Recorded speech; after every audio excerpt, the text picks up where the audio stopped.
El día 17 del mes, segundo del año 600 de la vida de Noé, en este día fueron rotas todas las fuentes del gran abismo. Esta es la versión del 77. De la Reina Valera, 1977, sí. Y las cataratas, ventanas en la versión del 89, de los cielos fueron abiertas. O sea que tenemos agua por debajo y agua desde arriba, pero no una llovizna, cataratas. Agua en sí misma, como si coges un cubo y lo giras. No gotas. Y hubo lluvia sobre la tierra durante 40 días y 40 noches. Seguimos en el versículo 16. Vinieron macho y hembra de todo animal, como Dios le había mandado, y Jehová le cerró la puerta. Él cerró la puerta a través de ángeles, fue el mismo. Aquí dice, Jehová le cerró la puerta. Las aguas subieron tanto sobre la tierra que las montañas más altas debajo de todos los cielos fueron cubiertas. Recordemos que antes del diluvio las montañas no eran como ahora, eran laderas, eran colinas, eran colinas no abruptas, no eran escarpadas como ahora de 8.000 metros de altura. Las montañas fueron cubiertas y las aguas crecieron 15 codos por encima. Y las aguas prevalecieron sobre la tierra durante 150 días. Otro numerito que también se hablará cuando toque. También 40 días y 40 noches. 40 días y 40 noches, sí. No fue 39 ni 41, no, 40 justos. Y además fíjate cómo hace referencia a 40 días y 40 noches. Que también hace referencia con esto respecto a alguien, que también lo veremos. Las estaciones se habían sucedido unas a otras en orden. Esto es ya Elena White. Ellen White nos habla y nos da pistas, nos da más matices sobre lo que allí pasó. Había estaciones, se sucedían unas a otras. Pero resulta que en estas estaciones nunca había llovido. Nunca había llovido. La tierra había sido regada por una niebla o el rocío, que eso en la Biblia también lo podemos encontrar. Está extraído de Patriarcas y Profetas. Patriarcas y Profetas, sí. Torrentes de aguas brotaban de la tierra con fuerza indescriptible, arrojando al aire a centenares de pies macizas rocas que al caer se sepultaban profundamente en el suelo. Imaginémonos la situación. Aguas por el suelo, aguas por el cielo, y resulta que había rocas que salían volando y caían y se incrustaban. O sea, que eran grandes rocas de gran peso. Imaginaros la construcción del arca, imaginaros la madera del arca, cómo debería ser para resistir todo esto. ¿Qué características debe de tener? Lo veremos. Ya no recuerdo si hoy o el próximo día. Vamos a empezar primero con el Génesis 6:14, que es la que hemos dicho que sería el hilo conductor de todas las conferencias. Hace un arca de madera de gofer. Haz compartimentos al arca y la calafatera escombrea por dentro y por fuera. Vamos a concentrarnos en gofer. Un detalle interesante, haz compartimentos al arca. Esto, una vez más, recordemos cuando mostramos la imagen de escáner, hecho recientemente dentro de todo, sí, en el cual se podía apreciar que verdaderamente eso no era una montaña rocosa, sino que tenía compartimentos en un ángulo recto impresionantes. Sí. Hecho en todas direcciones y realmente coincidían las paredes. Gofer, aquí me ponen acento. De una raíz que no se usa, que probablemente significa alojar. Un tipo de árbol o madera, como usada para construir. Aparentemente ciprés, gofer. Fijaros que está ligado a alojar, está ligado a una construcción, no está ligado, parece ser, a un navío. Era hecha para alojar.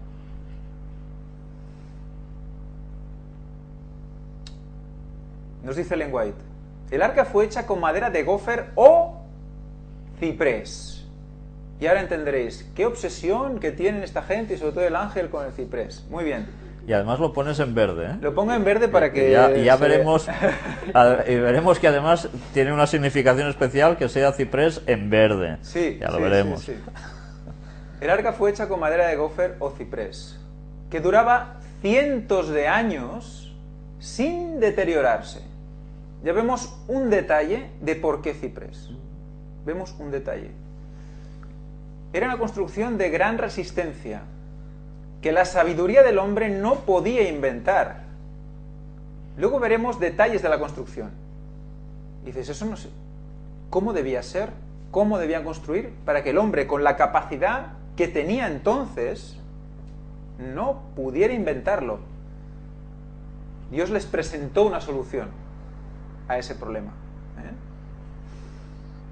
Dios fue arquitecto y Noé maestro constructor. Era un canal, Noé. Noé se dedicaba a hacer lo que Dios decía. Y el arquitecto normalmente construye habitáculos, construye casas, edificios. En la construcción del arca se empleó, otro texto de Patriarcas y Profetas, madera de ciprés. Nos lo voy a dejar claro, Elena White. Como veis en el hebreo, nos dice aparentemente ciprés. Pero Elena White nos confirma que es ciprés. Fijaros lo importante que es el texto de Elena White, para acabar de tener conceptos claros. Y cómo esto a mí me sirvió como claramente para empezar a concentrarme en el ciprés. Gracias a Dios. Que duraría cientos de años, vuelvo a decir. La construcción de esa estructura fue un proceso lento y trabajoso. Recordad, 120 años antes, le dijeron a Noé, empieza, predica y construye, hacía las dos cosas a la vez. A pesar de la gran fuerza que poseían los hombres de aquel entonces, debido al gran tamaño de los árboles y la naturaleza de la madera, se necesitaba mucho más tiempo que ahora para prepararla. Imaginaros hombres de 4 metros de altura, con problemas y con fuerza espectacular, mental y física, y con problemas para poder, pues, modelar, trabajar, cortar estos árboles, esta madera, ¿cómo debería ser? Teniendo en cuenta, como veremos luego, que el ciprés expresamente tampoco es de las más duras hoy en día.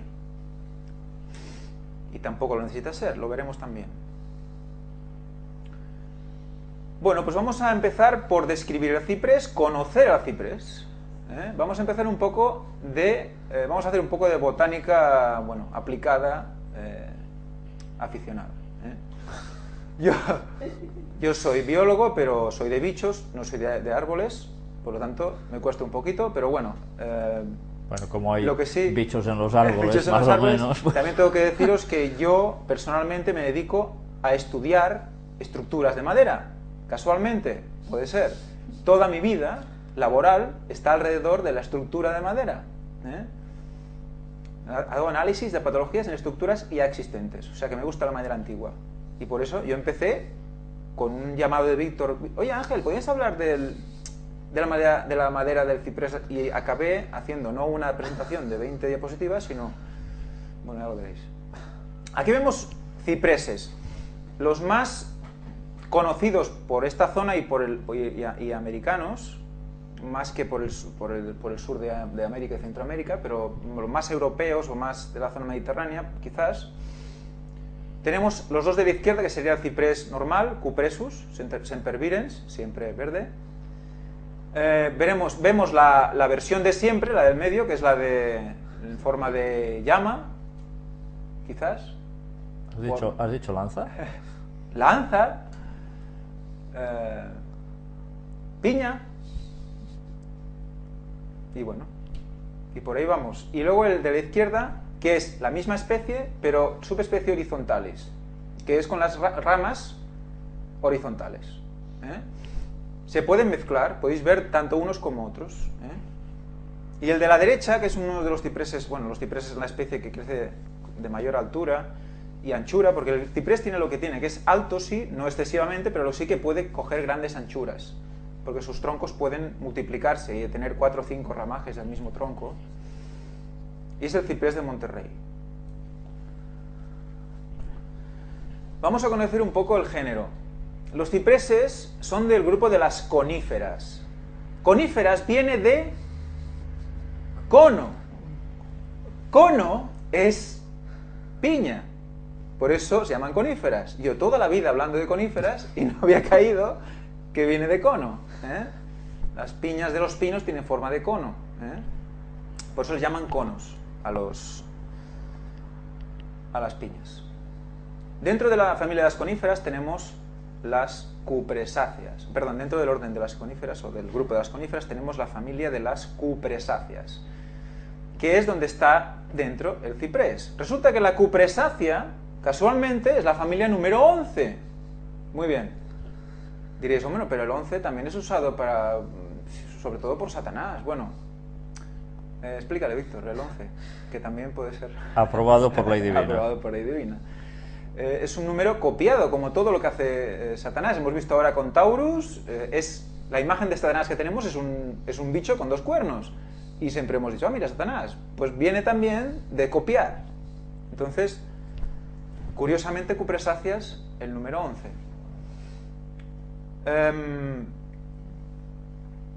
Vemos también el género de este ciprés, que es el cupresus, que es el género que definiría a las cupresáceas. El género ciprés, el género cupresus, resulta que el género que describe a las cupresáceas, resulta que está en el número 24. O sea que tenemos familia 11, género 24 para recibir al cupresus sempervirens. Y el 24 pues tiene sus connotaciones también. Por ejemplo... ¿Qué hay en el cielo? ¿24 qué? Ancianos. Y 12 y 12, el número divino por excelencia. Y bueno, 8 por 3, 3 veces infinito. Bueno, muchísimas. Y aquí lo tenemos. Y el género cupresus, por ahora incluye también a otros géneros muy interesantes, que bueno, quizás luego salen, no recuerdo ahora si salen o no, pero sobre todo es el cupresus. Y luego veis aquí a la derecha, hay una relación de las cupresáceas, según una filogenética, que habla de que, bueno, después de muchos millones de años, pues había una evolución y tal, ¿no? Y hay las especies se bifurcan y se separan se van adaptando en función de los ambientes, ¿no? Bueno, sabemos que eso no ha sido tal así, pero sí que sabemos, y por eso vemos, que todas las cupresáceas tienen unas características. Tienen esos tipos, tienen unas hojas compuestas, muy pequeñitas, tipo escamas, tienen las piñas, que tienen muy características, redondeadas, bueno, que también estudiaremos al final y que darán, bueno, una visión también espectacular de lo que el ciprés representa. Los que entienden un poco de géneros, veréis a la derecha, si vais leyendo arriba abajo, veréis algún género que quizás os suene. Yo ahora no os voy a decir, pero para que sí os vayáis haciendo un poco a la idea. Muy bien, seguimos. Entramos en la biotecnología del ciprés. Vamos a empezar con la biotecnología del ciprés. Y para entender al ciprés tenemos que entender la madera. Ya sé que va a ser un poco palo, pero tenemos que entenderlo. Claro, si es madera, palo. Si es madera, es palo, claro. El núcleo, el tronco de un árbol, ¿vale? Para entender lo que costó trabajar la madera, tenemos que entender cómo funciona la madera y qué es la madera. ¿En qué se compone la madera? La sección de la madera, un tronco. Dice, el núcleo es la parte central del tronco. Por lo general, casi siempre está integrado al duramen. El duramen es duro. Es curioso, ¿no? Vale. Es la parte más dura del tronco y donde la madera tiene las mejores características para su uso. O sea, mayor árbol, mayor duramen. Y también, ¿qué pasa? Dice, la albura o madera joven es aquella madera en donde el proceso de crecimiento ha cesado y madura para formar parte más adelante del duramen. O sea que cuanto más mayor es el árbol, más grande, más viejo es el árbol, más duramen. Normalmente cuando un insecto ataca la madera, y eso es una apreciación ya profesional, ataca el albura y no ataca el duramen. El cambium, o madera nueva, es donde se va formando la nueva capa anual, incrementando el diámetro del tronco.